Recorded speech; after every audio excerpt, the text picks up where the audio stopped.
Back to be alert. గంజాయి స్మగ్లర్లు బరి తెగిస్తున్నారు. తనిఖీల నుంచి తప్పించుకునేందుకు ఖరీదైన వాహనాల్లో గంజాయిని సరిహద్దులు దాటిస్తున్నారు. దందాకు అడ్డొస్తే ప్రాణాలు తీయడానికి కూడా వెనకాడట్లేదు. గంజాయి దొంగల్ని పట్టుకునే క్రమంలో 2 కానిస్టేబుళ్లు చనిపోవడం తూర్పుగోదావరి జిల్లా ఎక్సైజ్ శాఖలో కలవరం కలిగిస్తోంది.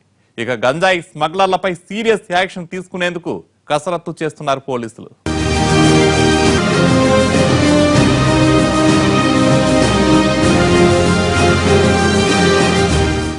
తూర్పుగోదావరి జిల్లాలో గంజాయి అక్రమ రవాణా అడ్డు అదుపు లేనట్లుగా సాగుతోంది. పోలీసులు, ఎక్సైజ్ సిబ్బంది ఎన్ని చోట్ల తనిఖీలు నిర్వహించినా స్మగ్లర్లు ఎప్పటికప్పుడు రూట్ మార్చి మరీ గంజాయిని సరిహద్దులు దాటిస్తున్నారు.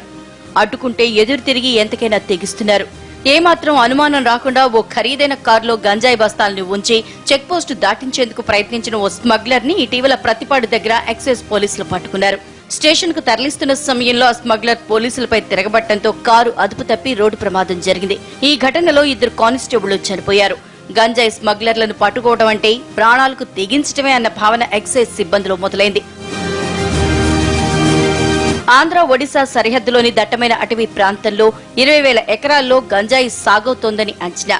చెన్నై సహా పలు ప్రధాన నగరాలు, రాష్ట్రాలకు చెందిన స్మగ్లర్లు అమాయక గిరిజనులను పావులుగా వాడుకుని గంజాయిని మైదాన ప్రాంతాలకు చేరేస్తున్నారు.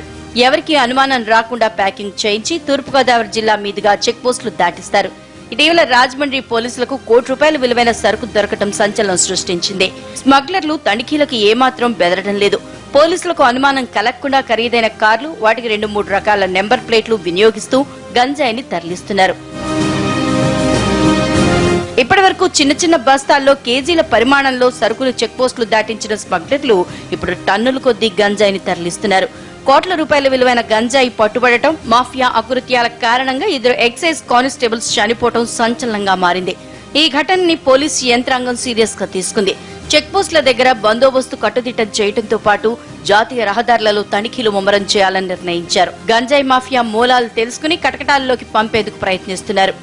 ఈ గాంజా మీద ఈ ట్రాన్సాక్షన్స్ లో పాత కేసుల్లో ఉన్న వాళ్ళు కానీ, లేకపోతే దీనికి సంబంధించి ఇక్కడ ఎవరైతే డ్రైవర్లుగా కానీ, లేకపోతే లోడింగ్ అన్లోడింగ్ కి ఎవరైతే దీనిలో ఉన్నారు అని చెప్పేసి ప్రస్తుతం గోకవరం మండలంలో ఈ గాంజాకి సంబంధించినటువంటి అఫెండర్స్ ఎక్కువగా ఉన్నట్లుగా తెలుస్తుంది. ఇంతకుముందు కేసుల్లో ఉన్న వాళ్ళని కూడా అందరినీ లిస్ట్ అవుట్ చేసి ఇప్పుడు చట్టపరంగా తగిన చర్యలు తీసుకోవడం జరుగుతుంది. సరిహద్దుల్లో గంజాయి సాగును నిర్మూలిస్తే ఈ పరిస్థితి రాదని ప్రజా సంఘాలు సూచిస్తున్నాయి. స్థానిక యువత గంజాయికు అలవాటు పడి వారి జీవితాల్ని పాడు చేసుకుంటున్నారని వాపోతున్నారు. గంజాయి రవాణా అరికట్టడంలో పోలీసులు మరింత కఠినంగా వ్యవహరించాలని కోరుతున్నారు.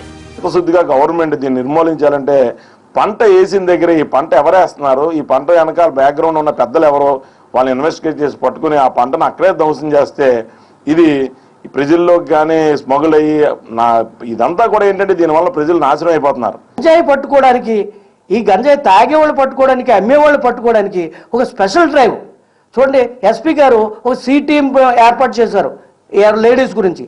అలాగే గంజాయి గురించి కూడా ఒక టీం ఒకటి ఏర్పాటు చేసి గంజాయి అక్రమ రవాణాలో దొరికితే నిందితులకు విధించే శిక్షలు గతంలో కంటే మరింత కఠినమయ్యాయి. అయినా కాసులు కురిపించే వ్యవహారం కావడంతో స్మగ్లర్లు ఏమాత్రం వెనుకాడట్లేదని అర్థమవుతోంది. స్మగ్లర్లు పట్టుబడ్డప్పుడు హడావిడి చేస్తున్న అధికారులు ఆ తర్వాత నిఘా పెట్టకపోవడంతో అక్రమ రవాణా జోరుగా సాగుతోందన్న ఆరోపణలు ఉన్నాయి. 2 కానిస్టేబుళ్ల మరణానికి కారణమైన స్మగ్లర్లకు ఇప్పటికైనా పోలీసులు చెక్ పెడతారా అన్నది చూడాలి.